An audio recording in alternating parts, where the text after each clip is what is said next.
Alamin wassalatu wassalamu ala asyrofil anbiya'i wal mursalin wa ala alihi wa sahbihi ajmain amma ba'du. Selamat siang dan selamat bergabung yang terhormat pembina Al-Muhandis UPN Veteran Jawa Timur, yang saya hormati narasumber kita pada siang hari ini yaitu Ustadz Zaki Ahmad Rifai yang begitu luar biasa, tak lupa kepada seluruh audien yang saya banggakan. Alhamdulillahirrabbilalamin, puji syukur kehadirat Allah Subhanahu wa Ta'ala, karena atas limpahan nikmatnya kita bisa dipertemukan di acara seminar pada siang hari ini, meskipun secara online, tapi tidak mengurangi rasa syukur kita karena masih bisa diberi nikmat kesehatan yang luar biasa. Tak lupa salawat serta salam semoga selalu terlimpahkan kepada Nabi besar Muhammad SAW, kepada keluarganya, para sahabatnya, dan pengikutnya, dan kepada kita sekalian hingga akhir zaman. Saya ucapkan beribu terima kasih kepada Bapak Ibu dosen, pada pembina, kepada narasumber, panitia penyelenggara, dan para audiens karena telah bergabung di acara seminar pada siang hari ini. Baik, untuk mengefisiensikan waktu, perkenalkan nama saya Anugrah Intan Puspitasari dari jurusan Teknik Industri angkatan 2018. Di sini saya akan memandu jalannya acara dari awal hingga akhir.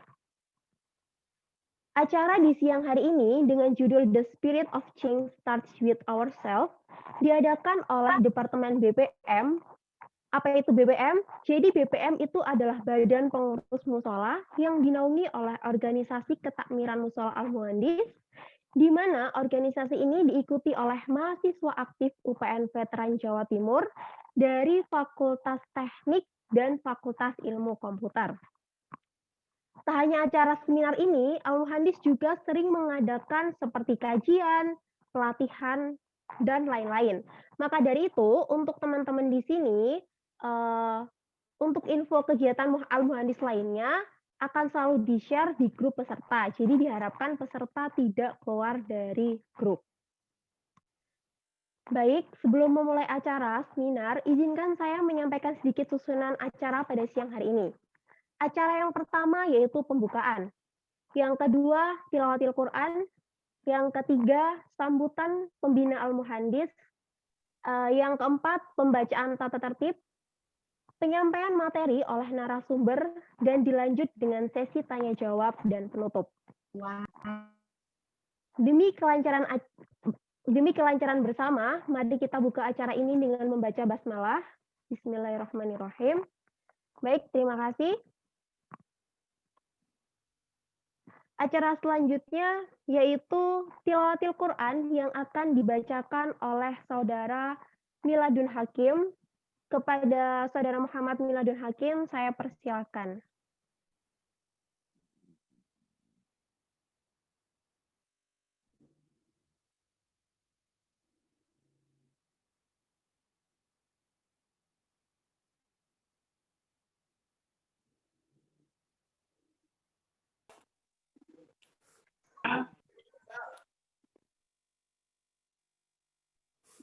Assalamualaikum warahmatullahi wabarakatuh. Waalaikumsalam.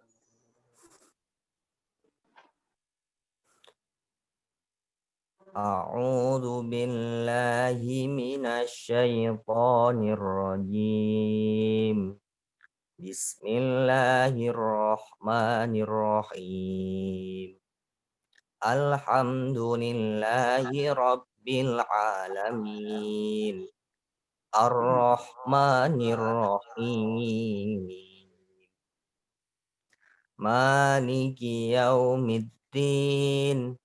Iyyaka na'budu wa iyyaka nasta'in. Ihdinas shiratal mustaqim. Shiratal ladzina an'amta 'alaihim ghairil maghdubi 'alaihim waladdallin.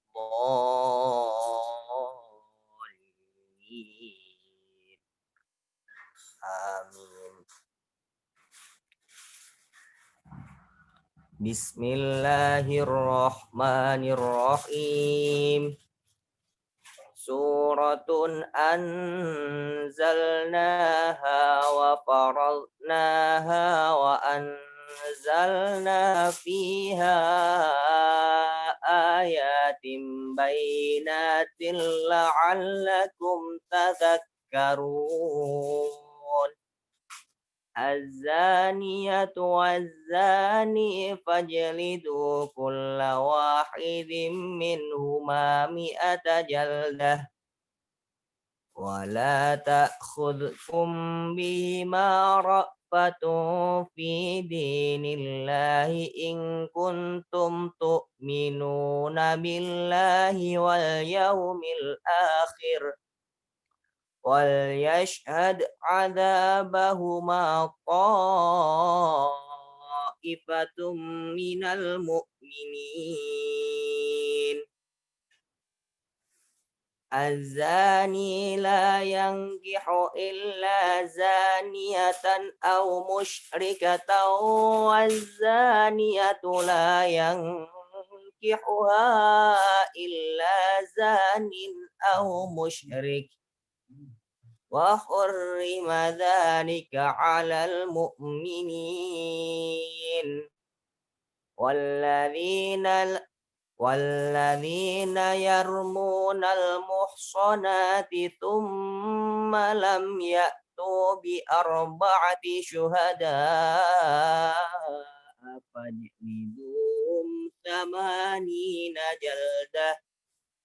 فاجلدوهم 80 جلدة ولا تقبلوا لهم شهادة أبدا وأولئك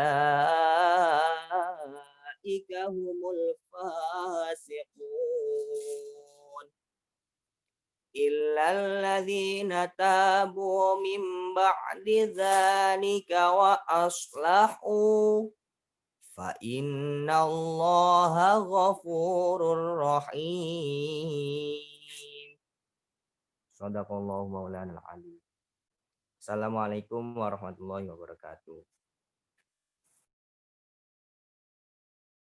Waalaikumsalam.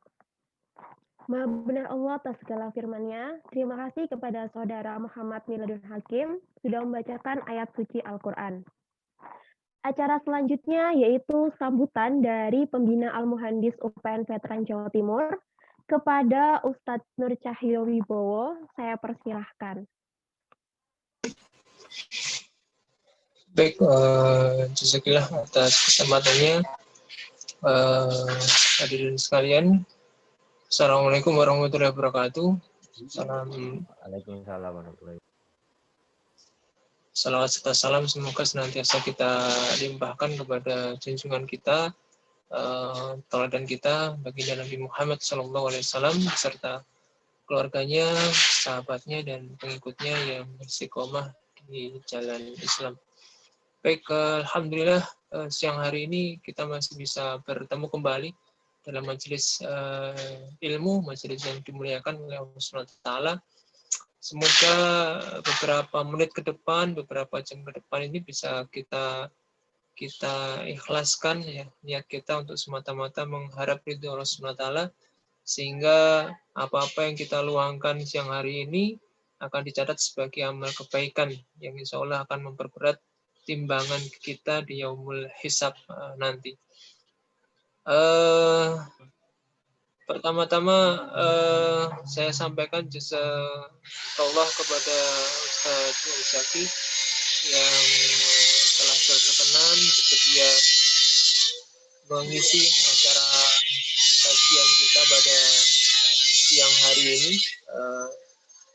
Semoga nanti bisa memberikan ilmu yang bermanfaat buat para hadirin sekalian. Sedikit saja yang ingin saya sampaikan di awal sebagai sambutan. Tema yang dipilih pada siang hari ini tema yang saya kira strategis begitu ya, penting. Temanya adalah memperbaiki diri, atau dalam bahasa Arab biasanya disebut dengan islahun nafs, ya, memperbaiki diri, yang dimulai dari diri kita sendiri. Ya, jadi mahasiswa sekalian, para peserta seminar pada siang hari ini,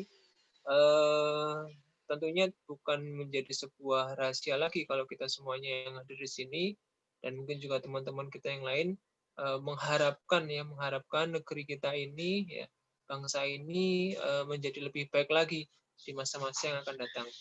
Ya, tentunya melalui perubahan-perubahan yang positif, ya. Ya, untuk menuju ke sana bukan simsalabim gitu ya, bukan dengan cara-cara sulapan seperti itu, tapi ada tahapan, ada proses yang perlu kita lalui. Dan yang dibahas pada siang hari ini adalah tahapan pertamanya, yaitu dimulai dari kita memperbaiki diri sendiri. Ini adalah step awalnya, ini adalah langkah pertama yang perlu kita lakukan.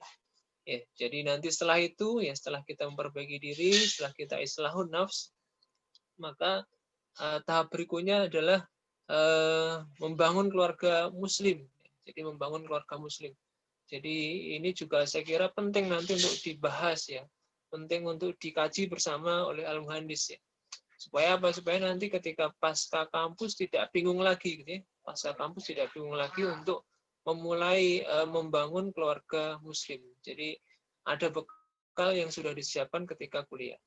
Ya, jadi tidak cukup dengan memperbaiki diri, tetapi nanti setelah itu kita harus mencari pasangan yang punya visi yang sama, yaitu membangun keluarga muslim yang sakinah, mawaddah, warahmah.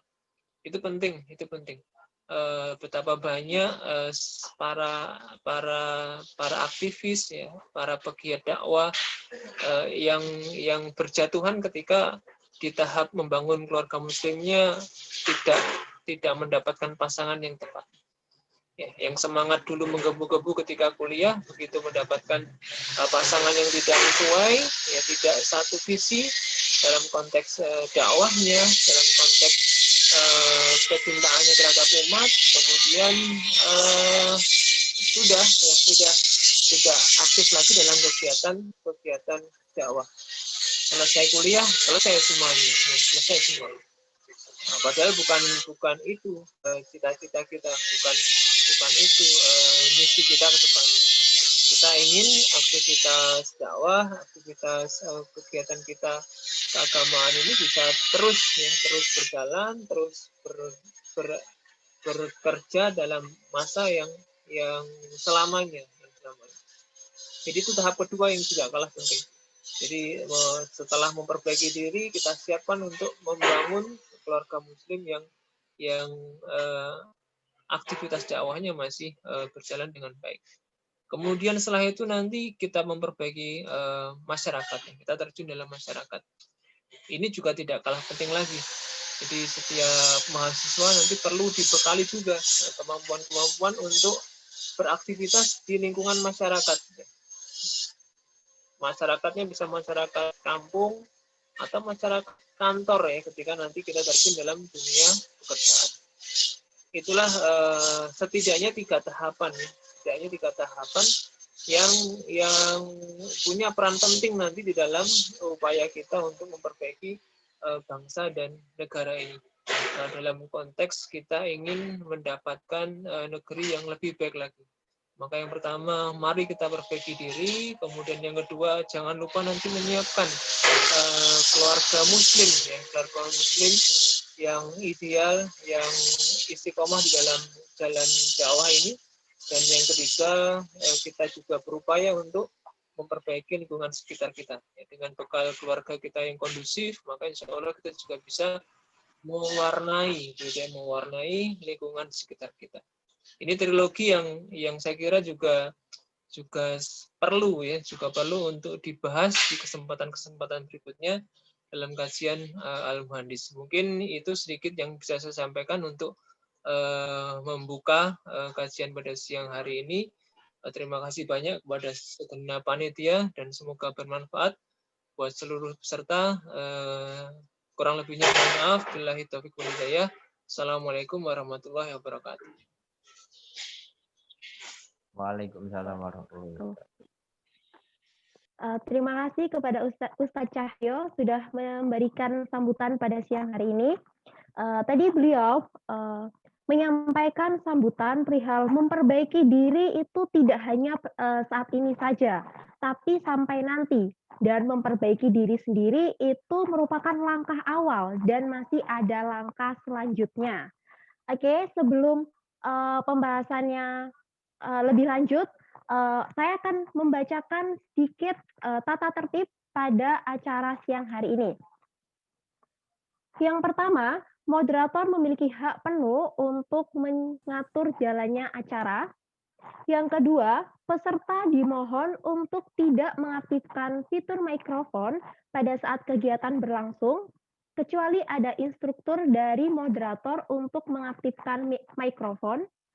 Ketiga, untuk sesi tanya jawab akan dibacakan di akhir acara dan akan dipandu oleh moderator yang bertugas.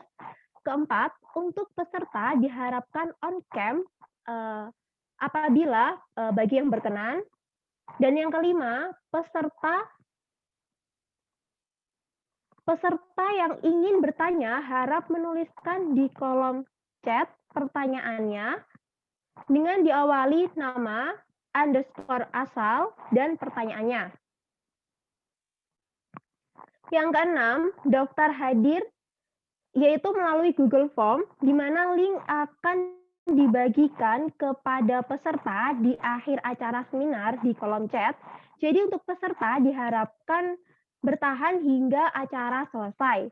Yang ketujuh, harap peserta mengcapture kegiatan yang memperlihatkan nama peserta sebagai bukti keikutsertaan yang nantinya akan diupload di Google Form daftar hadir guna syarat mendapatkan e-sertifikat. Jadi peserta dimohon untuk mengcapture kegiatan ini ya. Yang ke-8, e-sertifikat akan dikirim sekali ke peserta melalui email, jadi dimohon memberikan alamat email yang valid dan mengkoreksinya sebelum mengirim kepada panitia. Yang ke-9, untuk segala bentuk materi ataupun notulensi akan dikirim bersamaan dengan e-sertifikat di email peserta masing-masing. Baik, itu tadi adalah tata tertib dari seminar motivasi The Spirit of Change Starts with Ourselves. Nah, untuk menunggu pematerinya insya Allah akan join lagi sekitar 15 menit lagi. Baik, saya akan sedikit berbincang. The spirit of change starts with ourselves. Semangat perubahan itu dimulai dari diri sendiri. Merupakan pembahasan pada acara siang hari ini. Kenapa harus dimulai dari diri sendiri? Karena perubahan besar itu dimulai dari diri kita sendiri. Tapi saya rasa ketika saya berbincang seperti ini tidak enak ya kalau misal saya sendirian. Mungkin dari ketua pelaksana, ketua panitia, Saudara Tony. Assalamualaikum. Waalaikumsalam. Nah, Saudara Tony ini merupakan ketua panitia dari kegiatan seminar motivasi ini. Ya Mas, ini kita berbincang santai ya Mas ya. Siap. Untuk sambil menunggu pematerinya. Oke. Menurut Mas Tony nih, perubahan dimulai dari sendiri itu contohnya seperti apa sih Mas? Oke. Sebelumnya terkait alasannya kenapa sih kita ngadain seperti ini. Jadi teman-teman mahasiswa sendiri kan, khususnya pemuda kan kebanyakan yang seperti insecure ya, atau kurang pede terhadap kemampuan dirinya. Nah, padahal kita itu diberikan kemampuan yang luar biasa, seperti mungkin kesempurnaan fisik kita atau luar biasa akal kita untuk bisa memikirkan suatu hal yang baik. Nah, dengan kemampuan-kemampuan itu sebenarnya kita itu bisa berkarya asal kita mau dari diri kita sendiri untuk bisa bergerak dan belajar dan bergerak. Jadi untuk bisa mengubah diri kita sendiri, mari kita mulai dari kita sendiri untuk berani belajar dan bergerak untuk menjadi lebih baik lagi. Begitu, Intan. Iya, oke, ya, terima kasih Mas. berbicara tadi kan bilang insecure ya Mas ya. Menurut Mas Tony, cara menghilangkan insecure biar berubah jadi rasa semangat, itu gimana Mas menurut Oke. eee, Jadi kalau versi saya ini kan cuma ngobrol santai, belum ada materi. Jadi kalau dari versi saya ya awalnya kita harus pahami dulu dari kita sendiri, kita mengenal dulu siapa kita dan apa sih yang kita mulai miliki. Setelah kita paham, kita kenal diri kita sendiri, kita akan bersyukur apa yang kita miliki. Jadi kuncinya untuk menghilangkan rasa insecure itu, mari kita tetap bersyukur apa yang kita miliki agar nikmat kita ditambah oleh Allah SWT. Begitu kalau dari saya.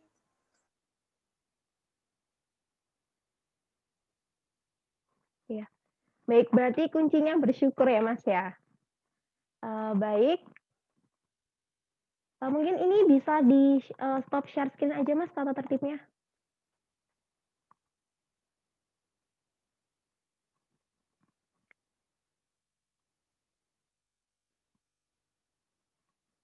Berbicara perihal bersyukur, jadi tiap individu itu pasti memiliki potensi dan perannya masing-masing untuk perubahan menjadi lebih baik. Jadi dari diri sendiri jangan lupa untuk selalu bersyukur karena diri sendiri itu juga memiliki potensi masing-masing gitu.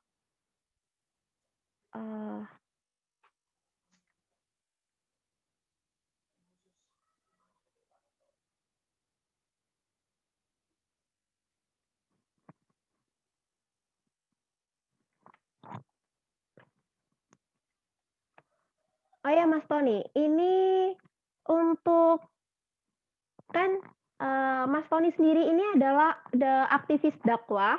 Jadi beliau selain jadi ketua panitia, beliau juga ketua departemen, beliau juga ketua dari sebuah organisasi.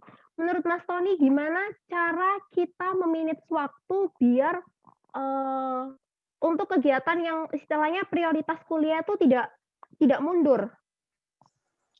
Jadi untuk semangat perubahan memanage waktu untuk kedepannya itu bisa termanage dengan baik gitu. Ini ada sedikit benar ya dari hasil diskusi atau hasil seminar yang dulu kita pernah adain tentang manajemen waktu. Ini benar-benar materinya bisa diterapkan di teman-teman mahasiswa. Jadi begini kalau tipsnya. Jadi awalnya kita untuk bisa memanage waktu dengan baik, kita harus benar-benar punya visi yang kuat atau punya visi yang jelas. Bagaimana kita nantinya untuk bisa mencapai mimpi kita. Setelah kita punya visi, kita akan merangkai bagaimana kita melampaui visi kita tersebut dengan cara apa saja. Nah, ketika sudah kita merangkai dengan apa saja, kita akan melis agenda-agenda atau kegiatan-kegiatan yang sekiranya bisa menunjang visi kita tersebut. Nah, dengan itu, dengan kita visi yang kuat, agenda yang jelas, kita akan semakin bisa yakin dan komitmen untuk mengatur waktu dengan tepat, mengatur dengan waktu dengan ininya bisa termanage dengan baik. Nah, jadi mohon maaf ya karena ada sedikit gangguan. Ada sedikit gangguan.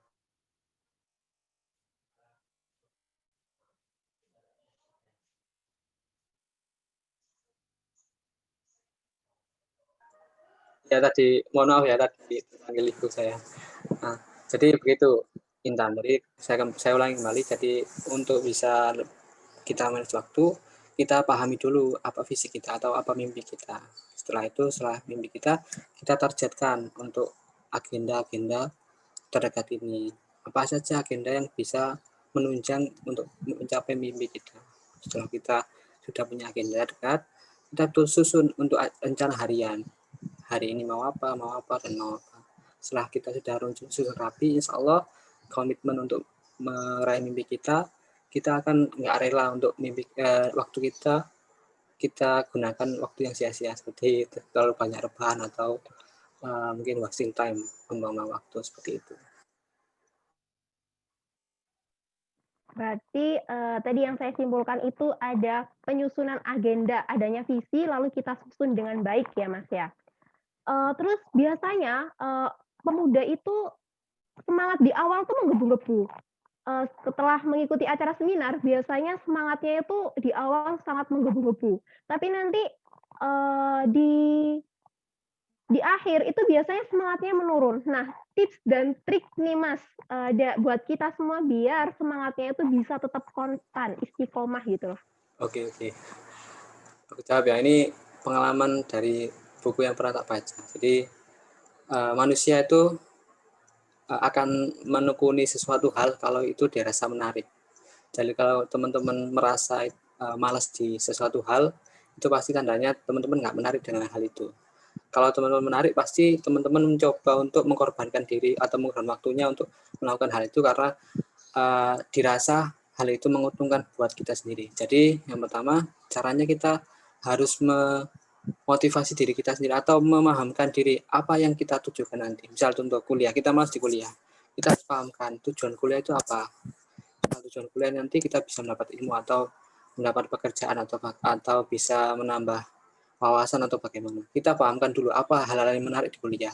Setelah kita pahamkan, setelah kita paham apa kelebihan kuliah, otomatis teman-teman bisa tergerak untuk menekuni apa yang dijalankan. Itu. Jadi yang pertama tipsnya hadirkan pikiran-pikiran menarik tentang hal yang sedang ditekuni, biar teman-teman merasa terus tergerak untuk melakukan kegiatan seperti itu. Kalau tips dari saya. Ya, terima kasih Mas Tony untuk sharingnya. Ini kita mohon maaf ya untuk teman-teman, kita menunggu sebentar pematerinya untuk join, kita tunggu 5 menit. Nanti apabila pemateri masih belum join, kita lanjut sharing kembali. Dimohon untuk teman-teman biar stay di Zoom ini. Oke, terima kasih.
Setelah tahu semua kegiatan ketakmiran ilmu hadis, kira-kira udah kebayangkan ya apa aja benefit atau manfaat yang bisa kita dapat?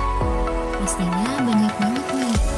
Beberapa di antaranya belajar bersosialisasi, mendapatkan relasi dan keluarga baru, tempat berbagi pengalaman dan keterampilan, melatih soft skill, wadah untuk belajar berorganisasi, wadah untuk ngaji dan dakwah bareng, dan harapannya kita juga bisa terbiasa bertawazun atau seimbang antara dunia dan akhirat. Dan tentunya masih banyak lagi yang insya Allah bakalan kalian dapetin nantinya setelah gabung bersama Ketakmiran Al-Muhandis. Di saat keterbatasan jarak memisahkan, melalui ruang virtual ini kita saling bertatap muka, menyatukan niat dan semangat menyerap ilmu yang bermanfaat. Di saat rasanya sulit menjadi baik, setidaknya bersamailah mereka yang baik. Bersamailah para penggerak kebaikan. Walau mungkin nantinya diri ini akan jadi yang paling lamban gerakannya. Tak mengapa, tetap bersamailah mereka yang bergerak dalam kebaikan. Bersamailah majelis-majelis ilmu, walau mungkin nantinya diri ini akan jadi yang paling lama dalam memahaminya. Tak mengapa, karena boleh jadi gerak kebaikan yang belum kita jalani sepenuh hati, turun hidayah yang akan membuat kita bergerak lebih cepat, berkontribusi lebih banyak, lalu merenung lebih dalam akan sebuah perjuangan menggapai ridho Ilahi. Karena boleh jadi juga jika timbangan amal kita berat di kiri, semoga kelak ada kawan-kawan saleh yang memanggil dan berdoa, "Ya Allah, dulu di dunia belakanganku dalam lingkaran kebaikan, maka mudahkanlah hisabnya."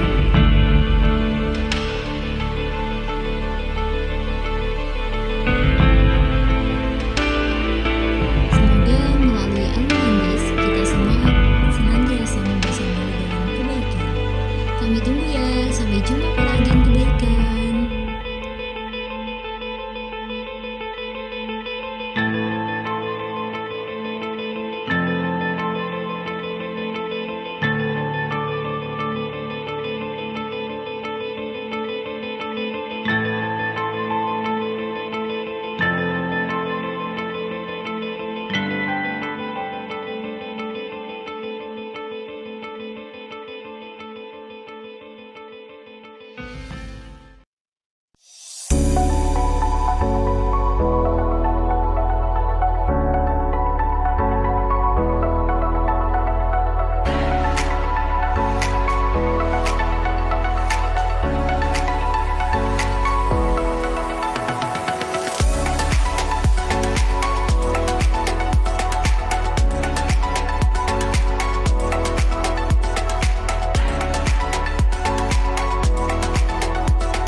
Nah, setelah tahu semua kegiatan ketakmiran Al-Muhandis, kira-kira udah kebayangkan ya apa aja benefit atau manfaat yang bisa kita dapat?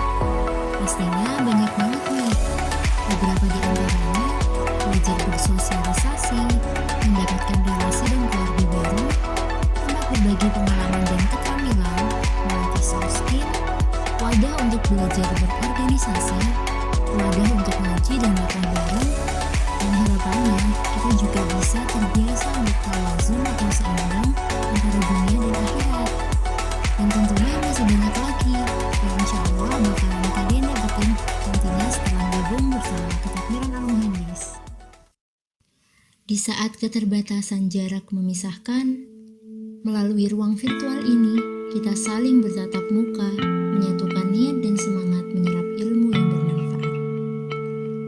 Di saat rasanya sulit menjadi baik, setidaknya bersamailah mereka yang baik. Bersamailah para penggerak kebaikan. Walau mungkin nantinya diri ini akan jadi yang paling lamban gerakannya. Tak mengapa, tetap bersamailah mereka yang bergerak dalam kebaikan. Bersamailah majelis-majelis ilmu, walau mungkin nantinya diri ini akan jadi yang paling lama dalam memahaminya. Tak mengapa, karena boleh jadi di antara gerak-gerak kebaikan yang belum kita jalani sepenuh hati, turun hidayah yang akan membuat kita bergerak lebih cepat, berkontribusi lebih banyak, lalu merindu lebih dalam akan sebuah perjuangan menggapai ridho Ilahi. Karena boleh jadi juga, jika timbangan amal kita berat ke kiri, semoga kelak ada kawan-kawan saleh yang memanggil dan berdoa, "Ya Allah, dulu di dunia dia kawanku dalam lingkaran kebaikan, maka mudahkanlah hisabnya."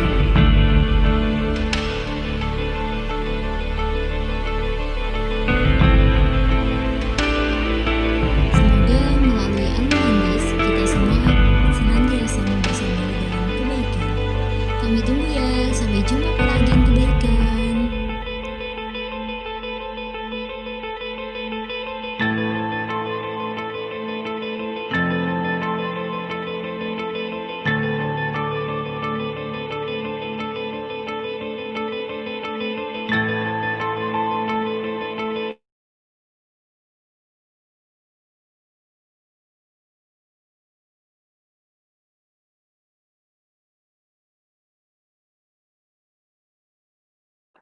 Baik, saya ucapkan mohon maaf karena berhubung ada kendala dari narasumber, jadi kita lanjutkan bincang-bincang santai lagi ya.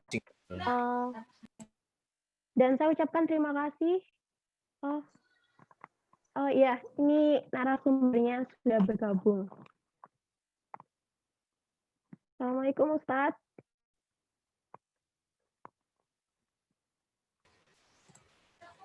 Waalaikumsalam warahmatullahi wabarakatuh.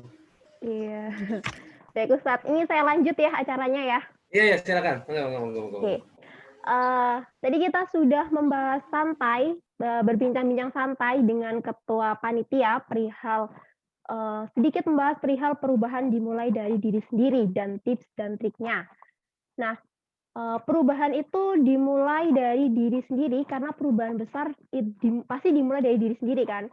Memang tidak mudah untuk merubah diri sendiri, pasti butuh semangat, motivasi, komitmen, kerja keras tentunya agar bisa terwujud.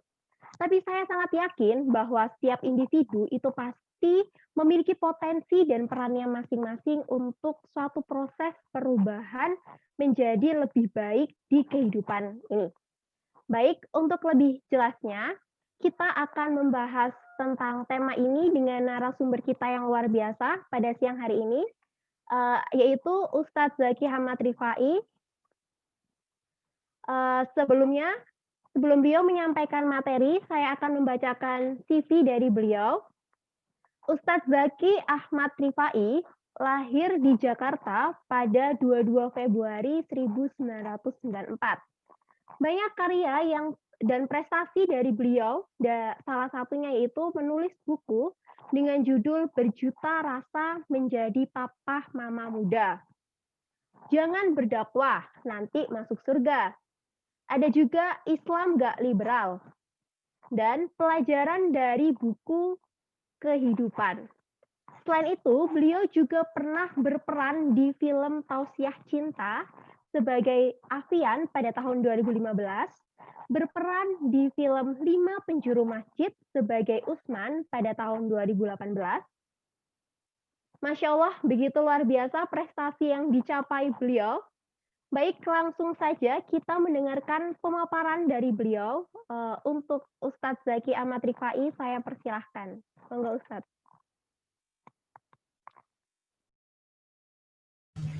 Ya, suara saya kedengaran jelas nggak ya? Iya Ustadz. Kedengaran ya? Oke. Bismillahirrahmanirrahim. Assalamualaikum warahmatullahi wabarakatuh. Alhamdulillah wa kafa wa salatu wassalam ala nabiyil mustafa wa ala alihi wa sahbihi wa man ihtada. Asyhadu an la ilaha illallah wahdahu la syarikalah wa asyhadu anna Muhammadan abduhu wa rasulullah nabiyyu rasulullah ba'da. Allahumma shalli wa sallim wa barik ala nabiyyina wa habibina wa syafiina wa maulana Muhammadin wa ala alihi wa sahbihi wa man tabi'ahum bi ihsanin ila yaumiddin. Puji syukur kita panjatkan kehadirat Allah Subhanahu wa taala yang telah memberikan kepada kita begitu banyak kenikmatan dan juga kesempatan kepada kita ya, sehingga kita bisa tetap melaksanakan berbagai kegiatan yang positif meskipun dalam kondisi yang tidak ideal. Sekarang masih pandemi, rawan sekali bagi kita keluar rumah, berkegiatan secara kerumunan gitu ya. Tapi ya inilah, kita berupaya untuk tetap melaksanakan kebaikan-kebaikan. Dan selawat serta salam semoga senantiasa tercurah kepada junjungan kita Nabi Muhammad SAW yang setiap perkataannya dihukum, setiap perbuatannya dilakukan, dan sebaik-baiknya sahabat belasan. Baik, pertama saya mohon maaf ya atas keterlambatan karena saya baru aja nih sampai di tempat Meratullah di Pandeglang, dan karena kondisinya agak-agak gimana gitu ya, jadi tadi nyiapinnya agak lama, makanya ini background nggak enak banget backgroundnya ya. Sebentar ikutin. Nah.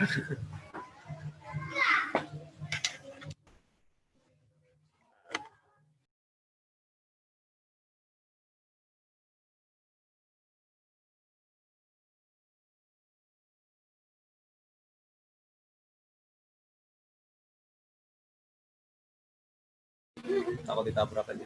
Nah, baik. Kalau ngomongin soal perubahan itu ya, kalau dalam Islam itu kan perubahan itu ya seperti yang sekarang lagi ngetren ya, kalau kita sebut dengan hijrah gitu.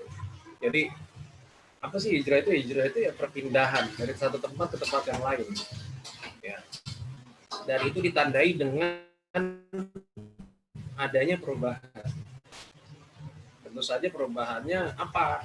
Ya, perubahan cuaca kah atau perubahan suasana kah kalau kita hijrah secara makaniah. Tapi kalau secara ma'nawiyah berarti hijrah secara diri kita, pribadi kita yang menjadi lebih baik atau lebih buruk. Nah, adapun teman-teman sekalian, kita di dalam kehidupan ini, apalagi dalam umat Islam ya, terutama bagi orang Islam, kebaikan seorang muslim itu ditandai dengan perubahan karena lebih baik. Artinya kalau misalnya gitu-gitu doang, gitu-gitu aja, itu kita tidak mencirikan seorang mukmin yang baik, karena mukmin yang baik itu justru dia melakukan atau terjadi perubahan-perubahan yang lebih baik pada dirinya.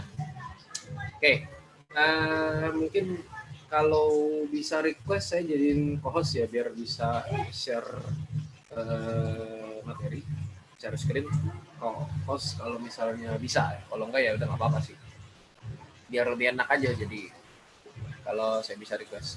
Nah, saya lanjut ya.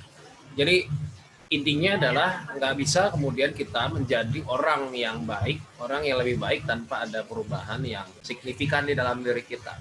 Terutama apa sih keburukan di dalam diri kita yang perlu kita kurangi, dan apa sih kebaikan ya yang perlu kita lakukan, kebaikan yang perlu kita tambah kepada diri kita. Jadi nggak bisa kita tuh stagnan, itu tidak bisa ya. Makanya kalau kita pengen menjadi mukmin yang baik, bahkan naik derajat kita menjadi takwa, itu Allah Subhanahu wa taala berfirman, ya ayyuhalladzina amanu taqullaha wa tanzur nafsum ma qaddamat lighad. Ya, wahai orang-orang yang beriman, bertakwalah kepada Allah dan lihatlah dirimu untuk menyongsong hari esok. Maksudnya masa depan. Hari esok itu masa depan. Tapi juga ditafsirkan hari esok di sini adalah hari kiamat. Ya, artinya sama. Artinya untuk menaikkan derajat kita dari derajat mukmin, dari derajat beriman ke derajat bertakwa, itu harus ada kriteria yang kita penuhi. Salah satu kriterianya adalah evaluasi. Jadi kalau kita tidak evaluasi, nggak suka muhasabah, nggak suka mengevaluasi diri, apa keburukan kita, apa kebaikan kita, itu nggak bisa kita naik derajat menjadi orang yang bertakwa.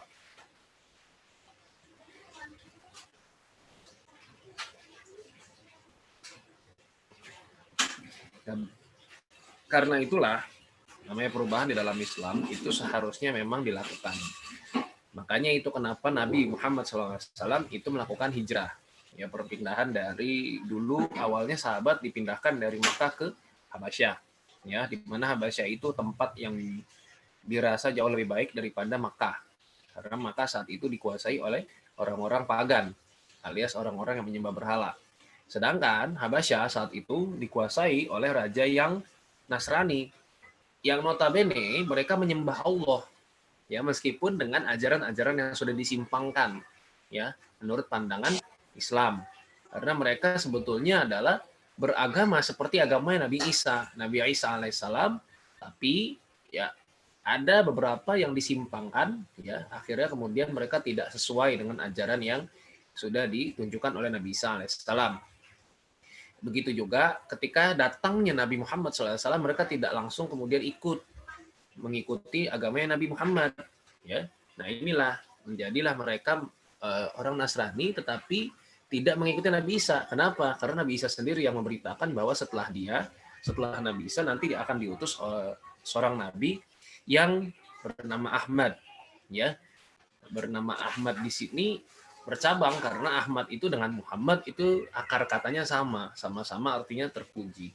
Sehingga ketika orang Nasrani, orang Yahudi itu tidak mengikuti milah Muhammad, tidak mengikuti ajaran Nabi Muhammad SAW, tidak mengakui bahwa Muhammad adalah seorang Nabi dan Rasul yang terakhir, maka dia telah sesat. Ya. Maka dia tidak lagi dianggap berakidah yang benar. Kecuali kalau informasi yang sampai kepada mereka tidak ada, ya, tidak ada informasi yang sampai kepada mereka tentang datangnya seorang Muhammad, itu tetap boleh. Makanya di dalam Al-Quran disebutkan bahwa ahlul kitab yang dia lurus, ahlul kitab yang dia tetap beriman kepada Allah, gitu ya, tapi tidak mengimani Muhammad karena mereka belum mendapatkan informasi bahwa Muhammad itu sudah eksis, sudah lahir, sudah menjadi nabi, itu dimaafkan. Artinya mereka tidak dimasukkan ke neraka oleh Allah Subhanahu wa taala, tapi mereka dijadikan kaum sendiri. Dia bukan kaumnya Muhammad, tapi mereka tetap masuk surga. Nah, jadi tetap harus ada sebuah perubahan. Di dalam Islam perubahan itu sangat dihargai, apalagi perubahan ke arah yang lebih baik.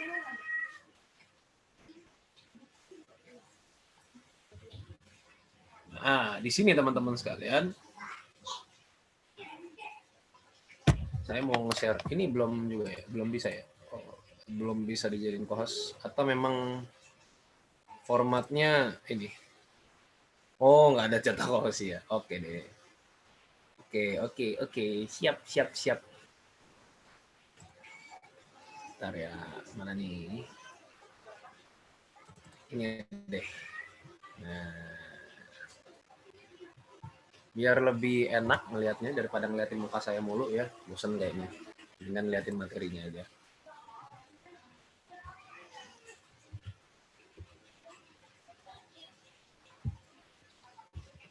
Enggak sih. Jadi lambat begini.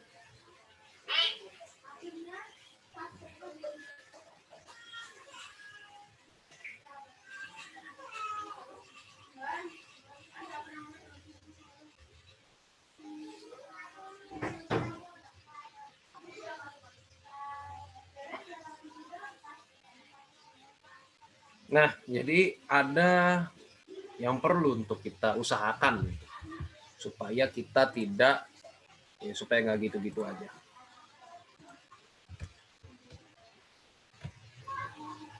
Nih, dalam beberapa menit ke depan kita akan bicarakan soal perubahan ini.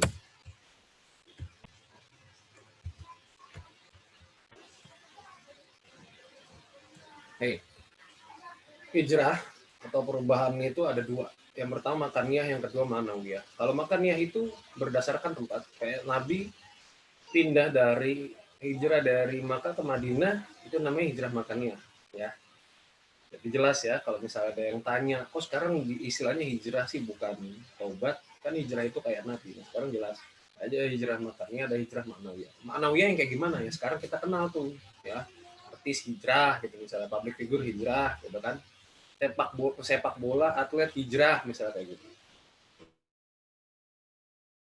Ada 4 ya kalau saya catat di sini. Yang pertama adalah hijrah i'tiqadiyah. Itu adalah keyakinan, hijrah keyakinan yang tadinya meyakini sesuatu yang salah kemudian menjadi meyakini sesuatu yang benar. Ya.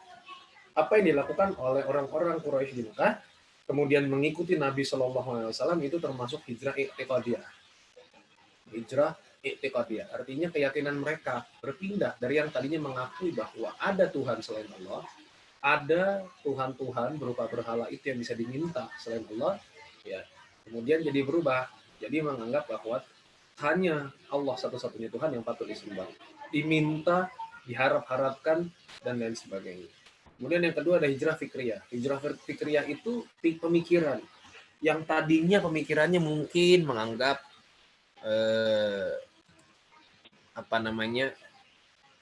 bahwa jilbab itu enggak wajib gitu misalnya, menganggap bahwa aurat itu misalnya telapak kaki tidak termasuk aurat, kemudian memahami bahwa setelah membaca, setelah mendapatkan pencerahan, ternyata dalam berbagai aspek ya, dalam berbagai dari berbagai pandangan ulama ternyata ada dua pendapat. Yang pertama mengatakan telapak kakinya perempuan bukan aurat.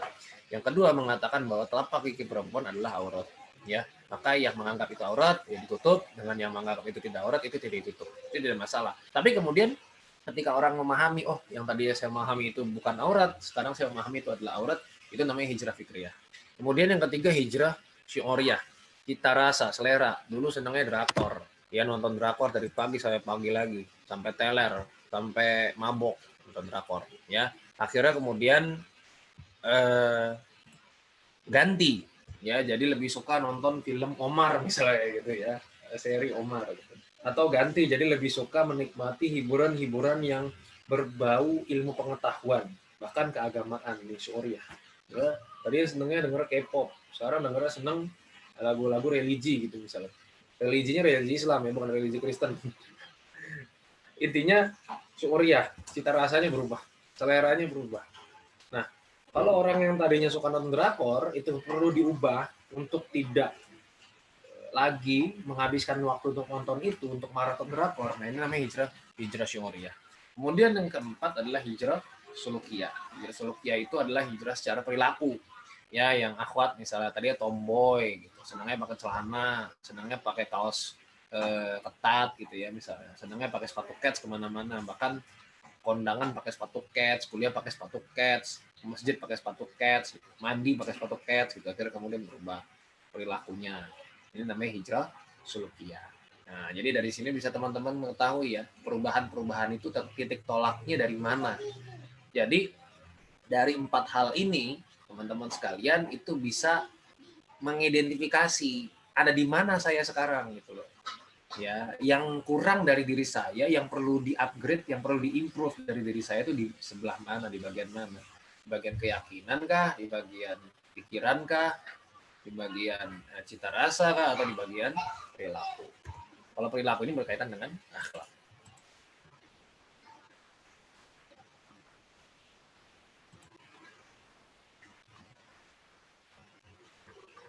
Ya, lalu kemudian ini penyakit. Banyak yang hijrah tapi justru pindah ke dosa yang lain. Ya, jadi tidak sempurna ya perubahannya. Hijrahnya tidak sempurna. Ya. Ini kok suara saya mantul ya. Ada yang nggak di-mute kayaknya ya. Nanti minta tolong yang sedang tidak di-mute dulu mic-nya ya. Soalnya suara saya mantul. Mantap betul. Apa sih penyakitnya orang-orang hijrah itu? Kembali ke dosa yang lama atau pindah ke dosa yang lain. Ya, tadinya nggak pakai jilbab. Pas pakai jilbab, dosanya ganti, dosa gibah. Gibahin orang yang nggak pakai jilbab. Tadinya pacaran, terus akhirnya putus, nggak pacaran lagi, tobat. Ternyata bukannya tobat secara total, malah ganti dosanya. Dosanya gibah ke orang yang pacaran. Ngapain sih pacaran gini. Belum tentu kawinnya, dia pasti nggak mau putus gara-gara udah ngandung tuh gitu. Ya, jadinya gibah jatuhnya. Ya, karena memang tantangan hijrah itu adalah istiqomah. Nggak pindah lingkungan juga. Artinya ya kalau lingkungan kelas kita, lingkungan sekolah kita, lingkungan belajar kita itu nggak baik, ya mau nggak mau kita harus cari lingkungan yang baik untuk setidaknya bertemu dengan mereka secara rutin. Ya, seminggu sekali kah gitu ya, seminggu 2 kali kah, atau sebulan 3 kali dan seterusnya. Kemudian ya nggak istiqomah tadi ya, karena yang paling sulit buat laki-laki itu bukan sholat subuh di masjid berjamaah. Paling sulit itu kalau sudah berhasil sholat subuh di masjid berjamaah adalah menahan mulut kita untuk nggak ngomongin yang belum sholat subuh berjamaah di masjid. Ya, yang paling sulit buat perempuan itu bukan pakai hijab. Yang paling sulit adalah kalau sudah pakai hijab terus jaga mulutnya untuk nggak ngomongin yang belum sanggup pakai hijab. Gitu. Ini berubah nggak diri kita nih? ya. Terus juga nah,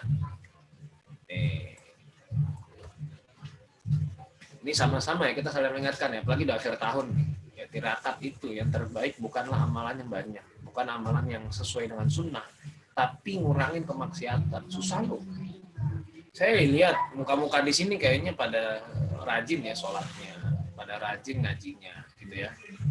Nggak tinggal lah sholatnya. Tapi yang paling susah itu bukan rajin sholat sebenarnya. Paling susah itu ninggalin maksiat. Jadi nggak bermaksiat, jadi nggak melakukan dosa, nggak ghibah, nggak gosip, nggak berbohong, nggak berzina, gitu ya. Nggak mencuri, itu yang susah. Jadi beribadah tuh gampang, yang susah itu meninggalkan dosa, meninggalkan maksiat, itu yang agak susah. Ya.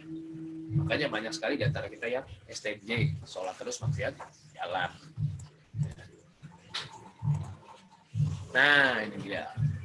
Kriteria muslim yang ideal ada 10 ya.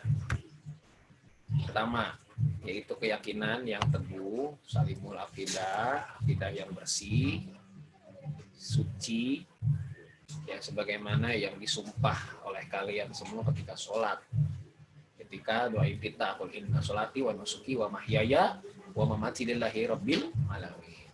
Ya, katakanlah sesungguhnya sholatku, ibadahku, hidupku, matiku lillahi rabbil alamin, cuma untuk Allah, Tuhan semesta alam. Itu bisa nggak kita melakukan itu gitu. Karena ini sumpah. Jadi kalau yang iftitahnya pakai doa, pakai ini, qul inna sholati wa nusuki wa mahyaya wa mamati lillahi rabbil alamin, ini sumpah, kalian bersumpah loh. Kalau misalnya kalian sholatnya nggak khusyuk, berarti kalian melanggar sumpah. Ya, berat ya. Kalau saya sih alhamdulillah doa iftitahnya masih Allahumma ba'id baini wa baina khotoyaya kama batal minal masyriqi wal maghrib. Doa iftitahnya Muhammadiyah ya. Jadi nggak sumpah tapi berdoa, minta dijauhkan dari dosa. Nah, gitu. Nah, terus kemudian yang kedua, tertib. Orang yang muslim yang ideal tuh ya tertib. Gimana? Tertib dari mana?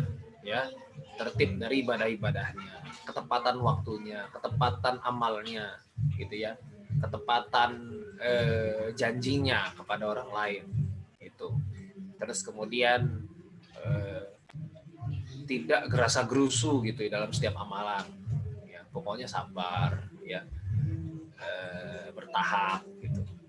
Ya, makanya Nabi SAW bersabda, "Sholu kama ra'aitumuni usolli." Sholatlah kalian sebagaimana melihat aku sholat. Ini bentuk ketertiban. Artinya apa? Kadang kita nambah-nambah ibadah, padahal Nabi nggak mencontohkan. Ini yang kalau kata ini yang disebut dengan bid'ah. Tapi bid'ah itu sebetulnya hal yang menyesatkan. Ya. Artinya ibadah yang benar-benar kelewatan gitu salahnya. Ya, sholat qobliyah subuh cuma 2 rakaat, ente tambah jadi 4, jadi 6, itu bid'ah. Ya. Sholat duha paling banyak cuma 8, 12, ente tambah jadi misalnya jadi 20, itu bid'ah. Namanya bid'ah. Jadi sesuatu yang tidak dicontohkan oleh Rasul berkaitan dengan ibadah, dan itu adalah menyesatkan.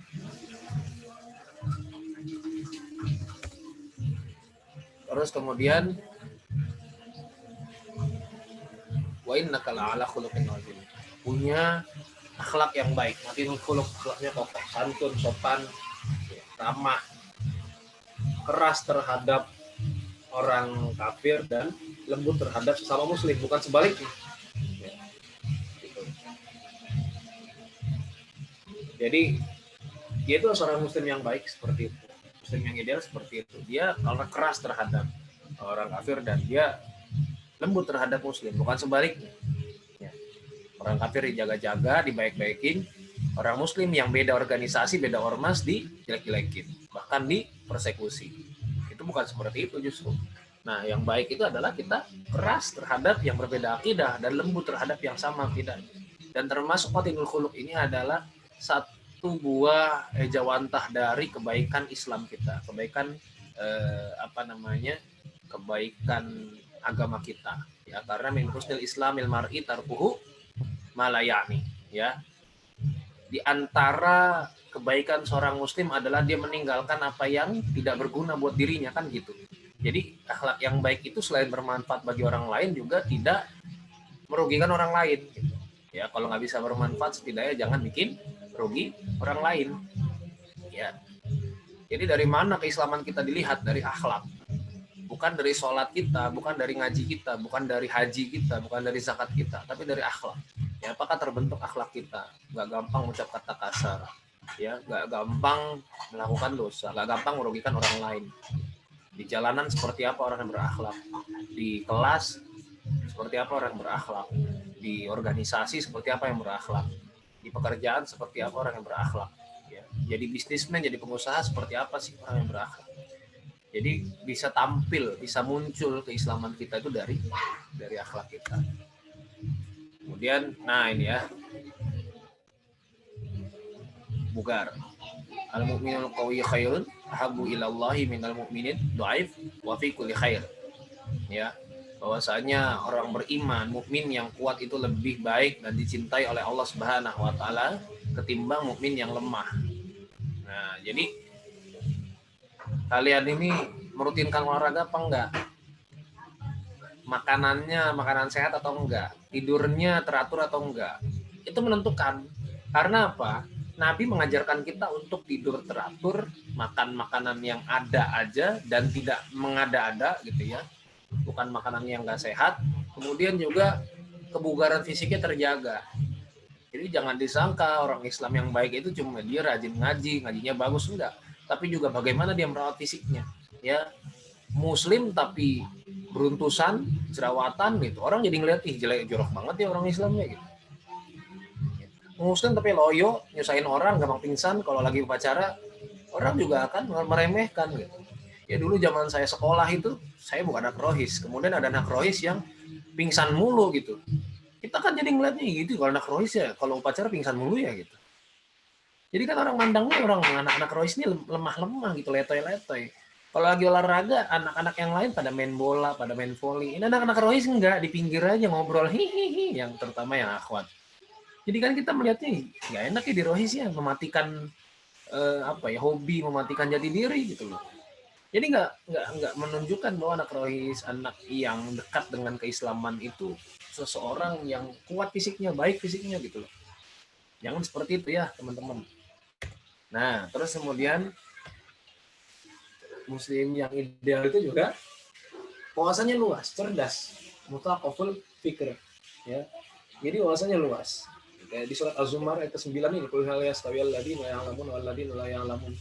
Ya Allah bertanya, apakah sama antara orang yang beriman, orang yang mengetahui dengan orang tidak mengetahui? Ini pertanyaan retorik aja sebenarnya. Ya jelas beda. Ini namanya tadzakkaru ulul albab, ya. Sesungguhnya yang mengingat Allah adalah orang yang ulul albab, ya. Ulul albab itu ada penjelasannya, tapi kita nggak jelasin di forum ini, nanti kelamaan. Jadi apakah sama? Ya beda.